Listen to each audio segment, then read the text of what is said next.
Talking to oneself is a habit everyone indulges in. We could no more stop talking to ourselves than we could stop eating and drinking. All that we can do is control the nature and the direction of our inner conversations. Most of us are totally unaware of the fact that our inner conversations are the causes of the circumstances of our life. We are told that as a man thinketh in his heart, so is he. But do we know that man's thinking follows the tracks laid down in his own inner conversations? To turn the tracks to which he is tied in the direction in which he wants to go, he must put off his former conversation, which is called in the Bible the old man, and be renewed in the spirit of his mind. Speech is the image of mind. Therefore, to change his mind, he must first change his speech. By speech is meant those mental conversations we carry on with ourselves. The world is a magic circle of infinite possible mental transformations, for there are an infinite number of possible mental conversations. When man discovers the creative power of inner talking, he will realize his function and his mission in life. Then he can act to a purpose. Without such knowledge, he acts unconsciously. Everything is a manifestation of the mental conversations which go on in us without our being aware of them. But as civilized beings, we must become aware of them and act with a purpose. A man's mental conversations attracts his life. As long as there is no change in his inner talking, the personal history of the man remains the same. To attempt to change the world before we change our inner talking is the struggle against the very nature of things. Man can go round and round in the same circle of disappointments and misfortunes, not seeing them as caused by his own negative inner talking, but as caused by others. This may seem far-fetched, but it is a matter which lends itself to research and experiment. The formula the chemist illustrates is not more certainly provable than the formula of this science by which words are clothed in objective reality. One day a girl told me of her difficulties in working with her employer. She was convinced that he unjustly criticized and rejected her very best efforts. Upon hearing her story, I explained that if she thought him unfair, it was a sure sign that she herself was in need of a new conversation piece. There was no doubt but that she was mentally arguing with her employer, for others only echo that which we whisper to them in secret. She confessed that she argued with him mentally all day long. When she realized what she had been doing, she agreed to change her inner conversations with her employer. She imagined that he had congratulated her on her fine work, and that she, in turn, had thanked him for his praise and kindness. To her great delight, she soon discovered that her own attitude was the cause of all that befell her. The behavior of her employer reversed itself. It echoed, as it had always done, her mental conversations with him. I rarely see a person alone without wondering to what conversation piece is he tied. On what mysterious track is he walking? We must begin to take life consciously, for the solution of all problems lies just in this. The second man, the Lord from heaven in all of us, is trying to become self-conscious in the body, that he may be about his Father's business. What are his labors? To imitate his Father, to become master of the Word, master of his inner talking, that he may mold this world of ours into a likeness with the kingdom of love. The prophet said, "Be ye imitators of God as dear children." How would I imitate God? Well, we are told that God calls things that are not seen as though they were seen, and the unseen become seen. This is the way the girl called forth praise and kindness from her employer. She carried on an imaginary conversation with her employer from the premise that he had praised her work, and he did. Our inner conversations represent in various ways the world we live in. Our individual worlds are self-revelations of our own inner speech. We are told that every idle word that men shall speak, they shall give account thereof. For by their words they shall be justified, and by their words they shall be condemned. We abandon ourselves to negative inner talking, yet expect to retain command of life. Our present mental conversations do not recede into the past as man believes. They advance into the future to confront us as wasted or invested words. My word, said the prophet, shall not return unto me void, but it shall accomplish that which I please, and it shall prosper in all the things whereto I sent it. How would I send my word to help a friend? I would imagine that I am hearing his voice, that he is physically present, that my hand is on him. I would then congratulate him on his good fortune, tell him that I have never seen him look better. I would listen as though I heard him. I would imagine that he is telling me he has never felt better, he has never been happier. And I would know that in this loving, knowing communion with another, a communion populous with loving thoughts and feelings, that my word was sent, and it shall not return unto me void, but it shall prosper in the thing whereto I sent it. Now is the accepted time. Now is the day of salvation. It is only what is done now that counts, even though its effects may not be visible until tomorrow.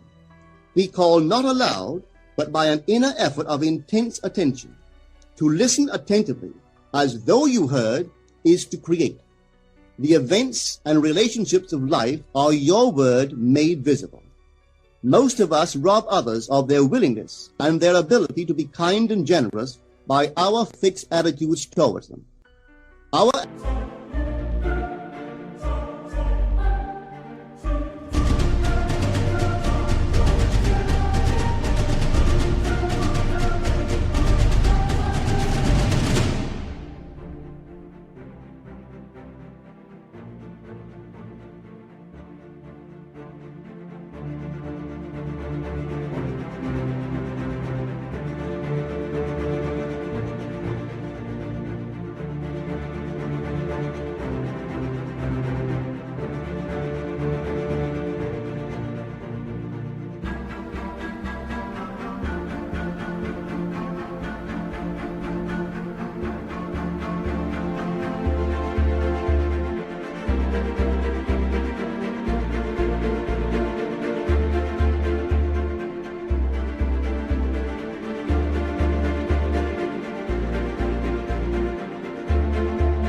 attitudes unfold within us in the form of mental conversations.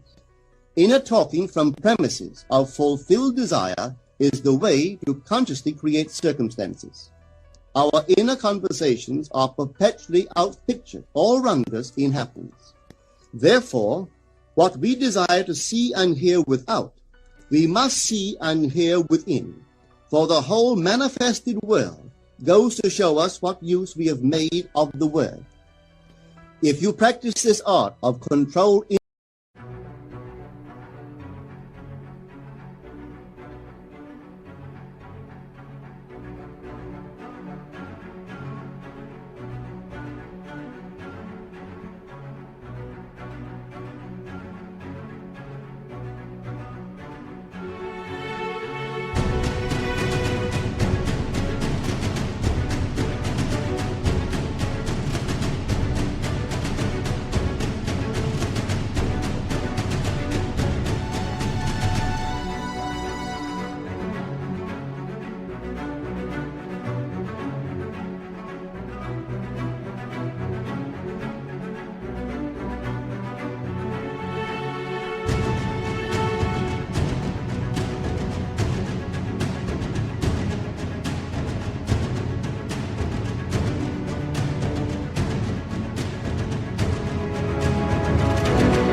speaking, you too will know what a thrill it is to be able to say, and now I have told you before it come to pass, that when it is come to pass, ye might believe. You will be able to consciously use your imagination to transform and channel the immense creative energies of your inner speech from the mental, emotional level to the physical level. And I do not know what limits, if any, there are to such a process. What is your aim? Does your inner talking match it? It must, you know. If you would realize your aim, for as the prophet asked, can two walk together except they be agreed? And of course the answer is no, they cannot. The two who must agree are your inner conversation and the state desired. That is, what you desire to see and hear without, you must see and hear within. Every stage of man's progress is made by the conscious exercise of his imagination, matching his inner speech to his fulfilled desire. As we control our inner talking, matching it to our fulfilled desires, we can lay aside all other processes. Then we simply act by clear imagination and intention. We imagine the wish fulfilled and carry on mental conversations from that premise. The right inner speech is the speech that would be yours were you to realize your ideal. In other words, it is the speech of fulfilled desire. Now you will understand how wise the ancient was when he told us in the Hermetica, "There are two gifts which God has bestowed upon man alone, and on no other mortal creature. These two are mind and speech, and the gift of mind and speech is equivalent to that of immortality. If a man uses these two gifts rightly, he will differ in nothing from the immortals. And when he quits his body, mind and speech will be his guides, and by them he will be brought into the troop of the gods and the souls that have attained to bliss." With the gift of mind and speech, you create the conditions and circumstances of life. In the beginning was the Word, and the Word was with God, and the Word was God. The Word, said Hermes, is Son, and mind is Father of the Word. They are not separate one from the other, for life is the union of Word and mind. You and your inner talking, or word, are one. If your mind is one with your inner conversation, then to be transformed in mind is to be transformed in conversation. It was a flash of the deepest insight that taught Paul to write, "Put off the former conversation, the old man, which is corrupt, and be renewed in the spirit of your mind. Put on the new man." Put on the new man and be renewed in the spirit of your mind is to change your inner conversation, for speech and mind are one. A change of speech is a change of mind. The prophet Samuel said, "The Lord spake by me, and his word was in my tongue." If the Lord's word was in the prophet's tongue, then the Lord's mouth that uttered the word must be the prophet's mind. For inner conversations originate in the mind and produce little tiny speech movements in the tongue. The prophet is telling us that the mouth of God is the mind of man, that our inner conversations are the word of God.